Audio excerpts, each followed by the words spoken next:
Folks, great to have you here. Rush Limbaugh and the EIB Network, already Wednesday, the middle of the week. A telephone number, if you want to join us, 800-282-2882. The email address, lrushbo@eibnet.us. Sadly, my friends, need to ask your indulgence. Need to start here with some housekeeping stuff. Your host is being smeared all over the United States over something I didn't even know had happened. And yet I am supposedly the leader of the group of people saying it. I didn't even know that this was happening or had been said until I started doing show prep today. And then I get the audio soundbite roster and I find out I am the ringleader of this. Here's the deal. Apparently there is a member of the Florida legislature who has a member of his staff went out there and said that he knows that a number of these students from the high school are hired and paid actors. And they're out there enunciating, the typical left-wing anti-gun control slogans, messaging, and so forth.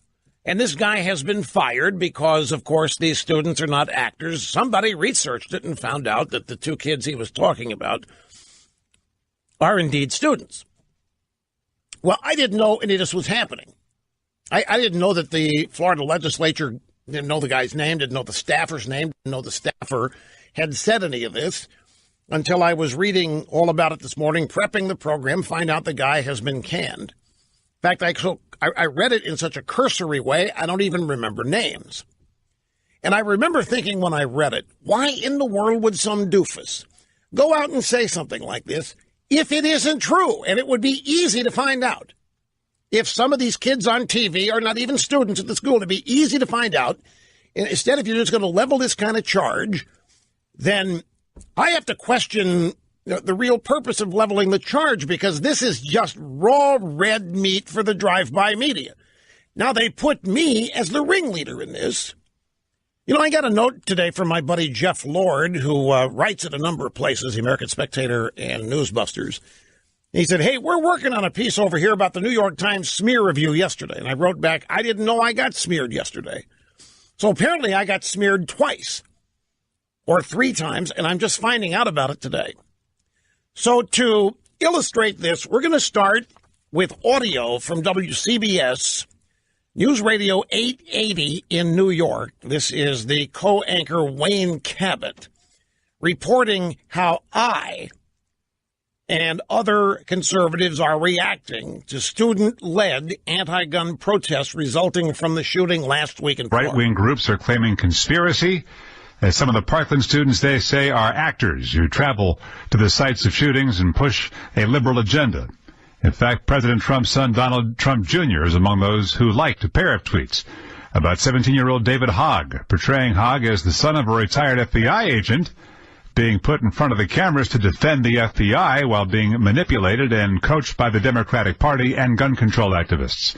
The conspiracy theories are being picked up by people like Rush Limbaugh on WOR Radio, who says everything the students are doing is right out of the Democratic Party's playbooks. Picked up the conspiracy that the two students are actors. I didn't even know that this thing had been launched, as I say, until today.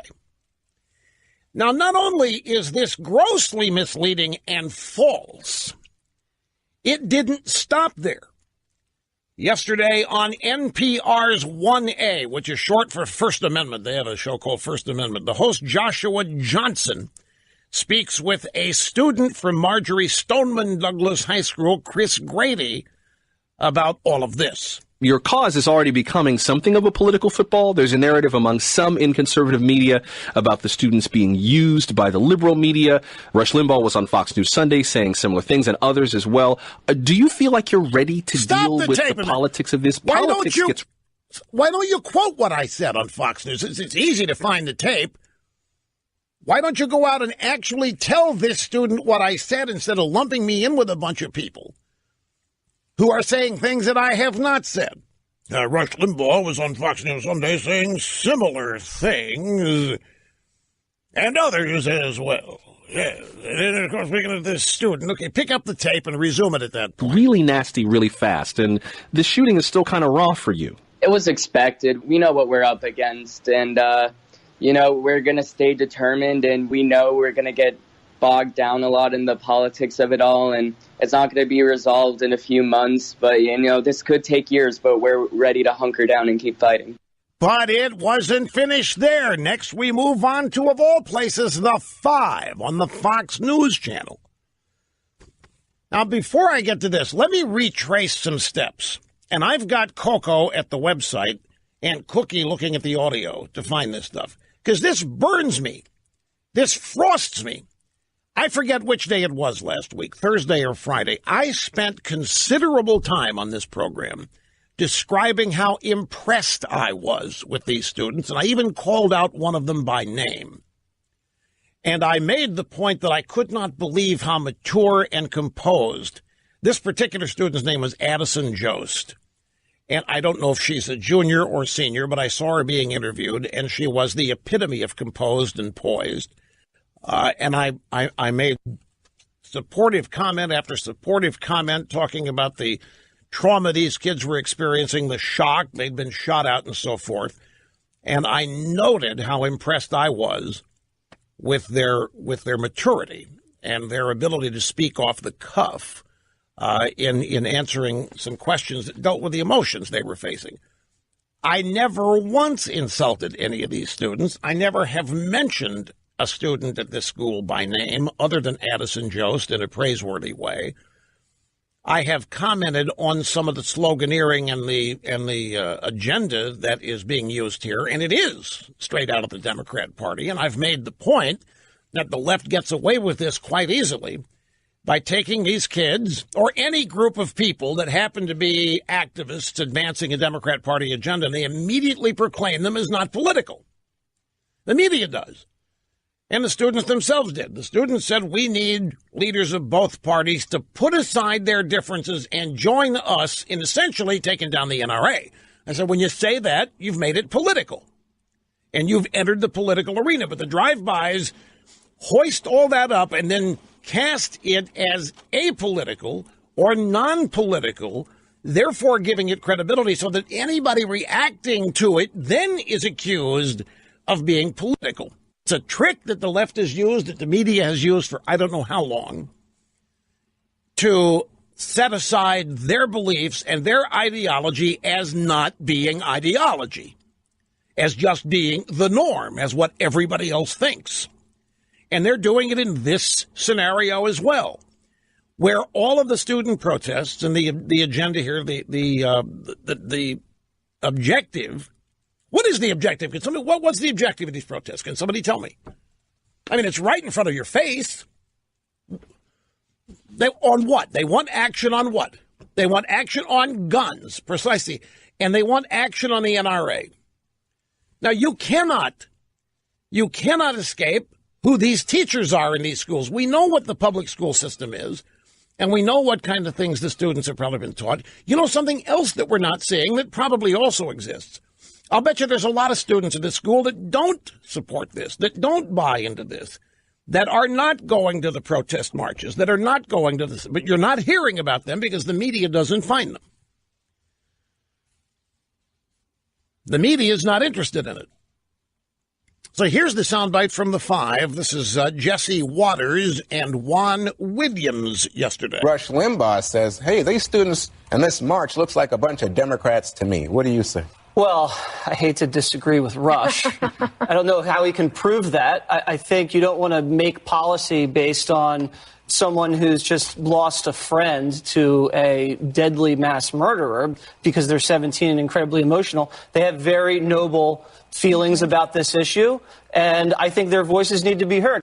And that is exactly how it happens. The fact that I said the same thing last Thursday and Friday, the fact that I have been totally supportive of the students, and then when they make their political move, I, El Rushbo, comment on it. And when their move is then categorized or described as not being political, I comment on it. But at no time has there been any personal criticism that is lying, made up, or unfair here. I have simply described what I'm seeing. And I know we even had a little callers comment on the fact that this looks exactly like Democrat Party community organizing. It won't be long before we learn that George Soros is funding a lot of this, and George Soros funds what kind of causes. So anyway, folks, this is how it happened. So now how far around the world is it that I started this whole line of thinking that the students at the high school are actors being paid to articulate a Democrat agenda? I guarantee you it's halfway around the world by now. And there isn't a thing that can be done about it outside the universe of you and this audience, people that use my RushLimbaugh.com app and website and so forth. And I doubt that any WOR is not going to correct this, and NPR is not going to fix this, and the Five probably won't fix it. It doesn't matter if they do. The first instance is always what defines things. But another thing is, look at the purpose here of associating me with this. The guy that actually did this is a lowly, no-name, nobody ever heard of him, staffer for a Florida legislator, not even a member of U.S. Congress, Florida legislature. This is the guy. And he probably got a lot of websites all hupped it up and repeated what he was saying, that these two students were actors. Well, of course they're not going to lay it on this guy. Nobody knows who he is. So you lay it off on Rush Limbaugh. This is how you smear the entire conservative movement. You lay it off on me. Now, normally, I don't respond to these kind of things, as you know. I have a policy of not doing so. But this, I didn't even know this was happening. I know everything. But I don't watch cable news, and I don't listen to NPR, and I haven't seen the Five in a long time. So I didn't know any of this till I got the soundbite roster 10 minutes before the program started. I didn't know that I was being blamed for starting this whole business that the students are actors. I'm not denying. In fact, I will stand by my observation that we are looking at the Democrat Party's way of advocating for an issue in these student protests. There's no denying this. And the fact that the media wants to try to deflect that and to distort that tells me that they are, in fact, trying to hide this for what it is and present it as something other than what it is. If this just became the latest Democrat Party rant, I mean, that's de rigueur. That happens after every shooting. But now we have the students. And along with this, there are now increasing calls for raising the age to get let's see, what is it? Lawrence Tribe came out the other day. Raise the age for rifle purchases. Okay, fine. A lot of people think that sounds good. But see, solutions, when offered by the left, are never solutions. They are simply starting points for offshoots of the agenda. So if Tribe, law professor at Harvard, comes out and suggests that we raise the age to 25 in order to be able to buy a rifle, well, what other constitutional right should we put an age restriction on? Free speech? You have to wait till you're 25 or 30, engage in free speech, till it's judged you know what you're talking about? How about the Fourth Amendment, protection from searches? What about an age restriction on that? How about an age restriction on abortions? How about this? How about if we make a trade, since we're talking about the killing of children here? How about we come up with some deal where we agree to put restrictions on certain kinds of guns for new restrictions on abortion? How do you think that would fly? Not very far, ladies and gentlemen. And now looky here, this is a story, this is from Fox News. Florida school shooting survivor, media using tragedy to push gun control. Marjorie Stoneman Douglas Haskell Sr. Brandon Minoff said that he's upset about the media's coverage of the shooting. A survivor, previously interviewed by CNN and PMSNBC, told Fox News he believes certain media outlets are politicizing the tragedy to push gun control. He's an 18-year-old senior. And, of course, He's a one-off. My point is there are all kinds of these students out there. They're not going to be found. They're not going to be highlighted. So you see, it isn't just me, ladies and gentlemen. There are all kinds of responsible, smart people to think this. And then there's this. An Ohio County Sheriff Richard Jones has a novel solution for preventing the next school shooting, and it involves putting guns in the hands of teachers. On Sunday, Sheriff Richard Jones tweeted he'd be offering free concealed carry classes to teachers in Butler County. He hinted at offering training directly pertaining to stopping an ongoing shooting situation. 50 slots. He had 50 people he was going to teach, and they were filled within 20 minutes. All kinds of people who wanted the opportunity to learn concealed carry and how to stop one of these events. So you see, it's not as one-sided as the media would have you believe out there. We found the audio of me last week, coming right up after this.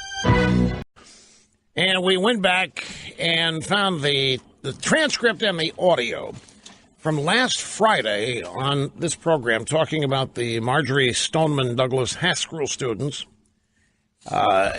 And, of course, this, I guess, was not noteworthy to those who now wish to link me to this absurdity that the students are a bunch of actors hired by the Democrat Party. Now, the Democrat Party does that. The American left does that. I mean, many of the actors in Ferguson, many of the protesters there were, the rent-a-mobs, it's widely known. It's not even disputed. I mean, Robert Kramer, working with Obama and Hillary, hired people to show up and protest at Donald Trump rallies during the campaign. But I never said any of that was going on with these students. And in fact, it was quite the opposite. This was Friday afternoon last week. I want to go back to the students, Addison Jost. And unfortunately, I didn't catch any other names. I don't mean to single her out. But she was amazingly composed and obviously intelligent, emotionally intact. She's what TV would call a great interview. She presented well. It was amazing. I'm looking at a 17-year-old, I think. I'm not sure what grade. But 17, 18, 16, it was... I'm not around people that age much, and so I was remarkably impressed. Some others have been so overcome with emotion that they can't get through these interviews without breaking down or nearly breaking down. All of this is entirely understandable. They're kids. They've been traumatized. They were there. They were the targets. And so whatever they say, you have to keep all of that in mind. But that's not how the media is using them. The media is using these students to advance the media's radical agenda. I'll give you an example of what I'm talking about. There was a prayer vigil last night. We have some audio sound bites of it coming up. One of the spokesmen was Debbie Blabbermouth Schultz, and her district is close by. So she shows up, and she tried to turn that prayer vigil last night into the Wellstone Memorial. She started hammering Republicans and started demanding that the kids and the attendees vote Democrat in the middle of a prayer vigil, just like they did for the Wellstone Memorial. What did the kids do? The students there started chanting right in the middle of Blabbermouth Schultz's diatribe. No more guns! No more guns! Totally understandable. The students want no more guns. They were just targeted. 17 of their classmates are dead. They're devastated. Their world has been turned upside down. They're scared and they're unsure, and of course they want something done. Makes total sense. No one reported any of that on Friday night or on Saturday or Sunday or Monday or yesterday. Nope. Instead, it is made up that I somehow am leading this movement or am one of the most prominent people saying that the kids are actors and that they're not really students at the school. And as I say, I didn't even know that somebody had alleged that, the staffer for the Florida legislator, until I started doing show prep today. So we have posted that. It's on the free side, so if you're using the RushLimbaugh.com app, you'll be able to share that transcript with anybody who you run into who thinks that I'm insulting the students and calling them actors and so forth. The audio and the transcript are both available now, website and the app, and they are on the free side. Now, the students from the high school went to Tallahassee. They're there in Tallahassee, and they are participating. They're actually at a rally now. In fact, our microphones are there. And we can jip a little bit of this. The students are following each other to the microphone and offering their thoughts on it. Let's listen to a little bit of it just to give you a flavor for it. We know we are old enough to understand financial responsibilities. We are old enough to understand why a senator cares about re-election or not. We are old enough to understand why someone might want to discredit us for their own political purposes. But we will not be silenced. It has gone on long enough that just because we are kids, we are not allowed to understand. But trust me, I understand. I was in a closet, locked for 4 hours with people who I would consider almost family, crying and weeping on me, begging for their lives. I understand what it's like to text my parents, goodbye, I might never ever get to see you again, I love you. I understand what it's like to fear for your life. And I don't think we should ever be discredited because of that. I don't think we should ever be silenced because we are just children. I feel like that is powerful, and it is one of the only reasons this movement is where it is right now. I am extremely, extremely angry and sad. And I don't know if I'm going to be traumatized because of this. I don't know if I'm going to have faith in my state and local government anymore. Because what I saw today was discouraging. But I want everybody here today to know we will not be discouraged. We will not falter. We will not stop this movement. Because this is more than just us. This is everybody in America. This is for every single kid who fears for their life. This is more than Parkland. This is more than Florida. This is more than the United States. This is something serious. It is about human lives.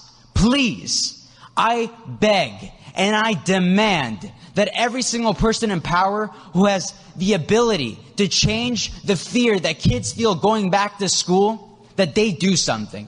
Because I want everybody to know I'm supposed to be going back to school in less than a week. And I'm not ready. I don't think anybody here is ready. I don't think anybody here is ready to go back to class and just have an empty seat. And you know that empty seat is because someone's dead. Because somebody lost their lives. And I don't know how I'm going to cope with it. I've spoken to grief counselors, but grief counselors can only do so much. What we need is action. And we need it now more than ever. Because people are losing their lives, and it is still not being taken seriously. I don't know what it's going to take. I don't know what it's going to take to get some people to realize this is more than just re-elections. This is more than just political gain. This is more than conspiracy theories and people trying to disqualify us from even having an opinion. This matters to me more than anything else in my entire life. And I want everybody to know, I'm prepared to drop out of school. I am prepared to not worry about anything else besides this. Because change might not come today. It might not come tomorrow. It might not even come March 24th when we march for our lives down in Washington. But it's going to happen, and it's going to happen before my lifetime because I will fight every single day. And I know everyone else here will fight for the rest of their lives to see sensible gun laws in this country and so that kids don't have to fear going back to school. Thank you. That was Alfonso Calderon. That's the name of that student. Next, I'd like to introduce Sarah. We'll get one more here before we have to go to the break. Is this political or not? What do you think? Hello, everyone. My name is Sarah Chadwick, and I'm a junior at Marjorie Stoneman Douglas. MSD is not only my school, but my home. And on February 14th, 2018, an intruder broke into my home and robbed 17 innocent souls of a chance to impact the world. These outstanding and compassionate Eagles left us too soon due to the lack of gun control in our state and country. This atrocious act not only broke the hearts of our community, but broke the hearts of the entire world. We cry, we mourn, and most importantly, we ask why. I've been asking that question a lot lately, and I haven't gotten an answer that has satisfied me. So we came up with a solution to the answer that we would never gotten. And it has a name: Never Again. Because never again should a child be afraid to go to school. Never again should students have to protest for their lives. Never again should an innocent life be taken while trying to gain an education. And never again should I feel guilty to be alive because Peter, Carmen, Scott, Feist, Hickson, Meadow, Jamie, Alyssa, Joaquin, Helena, Nick, Alana, Cara, Martin, Luke, Gina, and Alex are not. That is why we have organized this revolution. For them. A revolution created by students for students. Because at the end of the day, we're all positive, we're all passionate, and we're all proud to be an Eagle. Thank you. And that was Sarah Chadwick, and the students are participating in a rally at Tallahassee today, voicing their concerns over the lack of action. Now, may I say something here? Where are they? They are at the state capitol in Florida, which is Tallahassee. So they have decided, which a lot of people do, that to fix things they think are wrong, they've got to go to where politicians are, where laws are made. But that's not why this event happened. The FBI let this shooter slip through their hands how many times? 39 different visits, 32 different substantive warnings, expelled from school. The shooter, exhibited signs of this kind of behavior for a long time. And there are a lot of people who could be questioned about why something wasn't done about him, why something wasn't done with him. But they are in Tallahassee, protesting at the Florida legislature. March 24th, they're going to go to Washington, where they are going to protest the United States government over this. Now, they left for Tallahassee yesterday, and I have a headline here. Just wire report stories. It's AP, Reuters. With Stoneman Douglas students watching, Florida House declines to take up an assault weapons ban. Less than a week after 17 people were fatally shot at the Florida high school, a state house in Florida has voted down a motion to take up a bill that would ban assault rifles, effectively killing the measure for this season. The vote was 36-71. So less than a week after the event at the high school, there was an assault weapons ban proposed in the Florida legislature, and it was defeated 71-36. And students from the Marjorie Stoneman Douglas High School were in the gallery to watch the vote.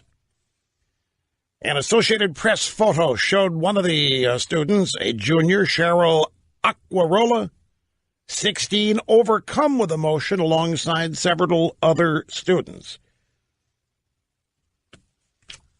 Man, you get on a bus, you go to Tallahassee, you're going to force them to do something about this, and the first thing you see is the Florida House creaming 71-36, voting down a proposed ban on assault weapons. Now, let me offer a clarification. I just got a note from somebody who thinks you're not saying what you really mean. You're not saying it right.